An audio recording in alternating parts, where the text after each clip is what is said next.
আসসালামু আলাইকুম, welcome to four sister Bangladeshi mom lifestyle. আশা করি আল্লাহর অশেষ রহমতে আপনারা সবাই ভালো আছেন। আলহামদুলিল্লাহ, আমরাও ভালো আছি। তো আমি আবারও চলে এসেছি একটা ভিডিও নিয়ে, যদিও অনেক বড় একটা গ্যাপ পড়ে গিয়েছে। আসলে ইচ্ছে করে ভিডিওগুলো আপলোড করা হয়নি, অনেকটা আলসেমি বলতে পারেন। আলসেমির সাথে সাথে অনেকটা ব্যস্ততায় আমার দিনগুলো কেটেছে, কারণ বাচ্চাদেরকে নিয়ে পড়ালেখা করা, সংসার করা, তারপর বাসা শিফটিংয়ের একটা কাজ ছিল। তো সবগুলো মিলিয়ে আসলে আমার অনেকটা কষ্ট হয়ে যাচ্ছিল, বিদায় আমি ভিডিওটা আপলোড করা প্লাস ভিডিও করাটা একটু কমিয়ে দিয়েছি। তো আজকে আমি নিয়ে এসেছি বিকালের নাস্তার একটা রেসিপি। আমরা সবাই কিন্তু শীতের দিনে পিঠা খেতে পছন্দ করি। তো শীতের দিন ছাড়াও আমি গরমের মধ্যেই পিঠা বানিয়ে নিচ্ছিলাম, কারণ আমার ফ্রিজে কিছুটা চালের গুঁড়া থেকে গিয়েছিল। তো এখানে আমি 2 কাপ পরিমাণ চালের গুঁড়া, তার সাথে হাফ কাপ ময়দা, তার সাথে চিনি, লবণ আর 1 চিমটি পরিমাণ বেকিং সোডা দিয়ে ভালো করে মিক্স করে নিয়েছি। তো নর্মাল টেম্পারেচারে থাকা পানি দিয়ে আমি ব্যাটারটাকে তৈরি করে নিব। অল্প অল্প করে পানি দিব আর মিক্স করতে থাকবো। যদি একসাথে অনেকটা পরিমাণে পানি দিই তাহলে দলা পেকে যাওয়ার সম্ভাবনা থাকে, তার সাথে পানিটা বেশি কমও হয়ে যেতে পারে। আর আমার চালের গুঁড়াটা আসলে একটু শুকনা ছিল, যার কারণে আমি একটু বেশি পরিমাণে পানি দিয়ে এটাকে রেস্টে রেখে দিব, তাহলে চালের গুঁড়াটা সফট হয়ে যাবে। যেহেতু আমি এটাকে কিছুক্ষণ রেখে দিব, সেজন্য আসলে আমি অনেকটা পাতলা করে নিয়েছি। এটা ভেজার পর শুকনা চালের গুঁড়োটা যখন ভিজে যাবে তখন আসলে অনেকটাই ঘন হয়ে যাবে। তো এই যে আমার ব্যাটারটা তৈরি করা হয়ে গিয়েছে, এটাকে আমি 10 মিনিটের জন্য রেখে দিচ্ছি। 10 মিনিট পর এসে আমি আবার আপনাদেরকে দেখিয়ে দিচ্ছি আমার চালের যেই গুঁড়ার ঘনত্বটা ওইটা আসলে কতটুকু হবে। আর এত কথা বলতে বলতে আমি মনে হয় ভুলেই গিয়েছি আমি বিকালের নাস্তায় কি পিঠা বানাচ্ছি। আর যারা রাঁধুনি আপুরা আছেন সবাই তো হয়তো বা বুঝে গিয়েছেন আমি আজকে আসলে তেলের পিঠা বানাবো। অনেকেই অনেক জায়গাতে অনেক নামে ডেকে থাকে এই পিঠাটাকে। তো আমাদের কুমিল্লাতে বেশিরভাগ জায়গাতে আমরা তেলের পিঠা নামে চিনে থাকি। তো এখন হচ্ছে পিঠাটা বাজার পালা। আমি এখানে কড়াইতে তেল দিয়ে নিচ্ছি, আর এই কড়াইটা আমার বেশ পুরনো। পুরনো কড়াইয়ে আসলে পিঠাটা অনেক সুন্দর হয়।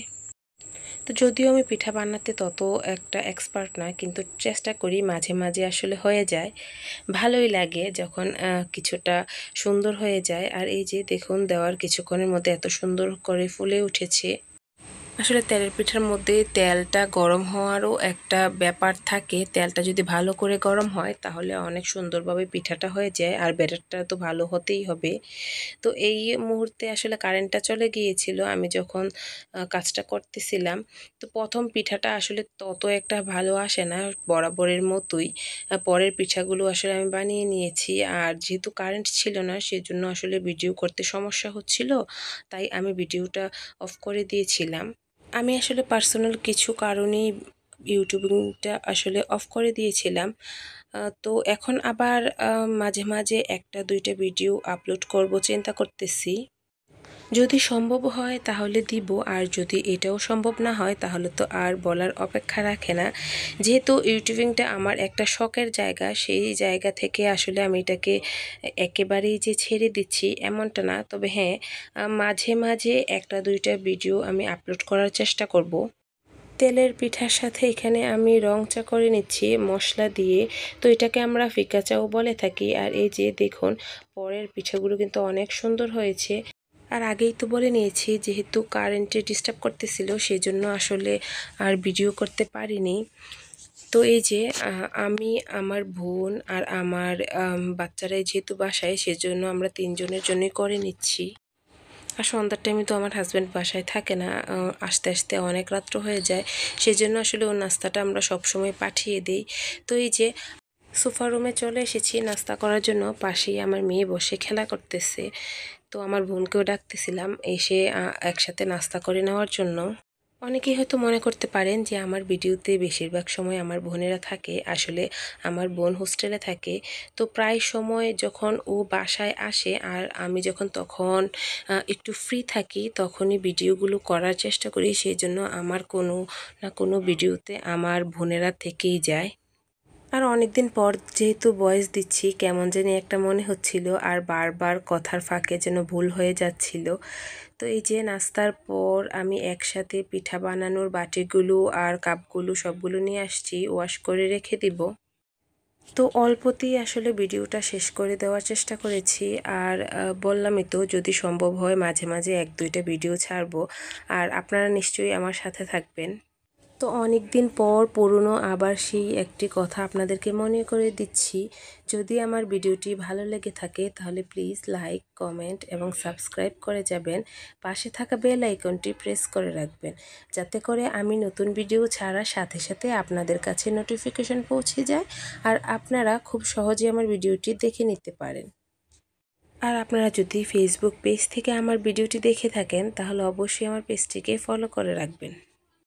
অনেকদিন পর যেহেতু ভিডিও একটা আপলোড করতেছি, সেই জন্য ভিডিওটা আসলে ইচ্ছে করে একটু লং রেখেছি, যাতে আমার ওয়াচ টাইমটা একটু হয়।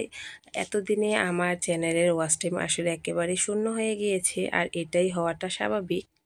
ইউটিউবিংটা যেহেতু আমার একটা শখের জায়গা, সেজন্য আসলে এটাকে আমি আমার সাথেই রেখে দিতে চাচ্ছি। তো মাঝে মাঝে চলে আসবো আপনাদের সাথে একটু গল্প করতে আর একটু আড্ডা দিতে, অতটুকুই। সময়ের সাথে সাথে মানুষের আসলে অনেক কিছুই পরিবর্তন হয়। তো আমিও একটা সময় মনে করতাম যে ইউটিউবিং করাটা খুব সহজ একটা ব্যাপার, কিন্তু এই মুহূর্তে এসে মনে হচ্ছে না, অনেকটা পরিমাণ সময় দিতে হয়। যে আপুরা কন্টিনিউ ইউটিউবিং করতেছেন তাদের প্রতি আমার অনেকটাই শ্রদ্ধা আর ভালোবাসার মাধ্যমে আমি আমার এই ভিডিওটা শেষ করলাম। আসসালামু আলাইকুম।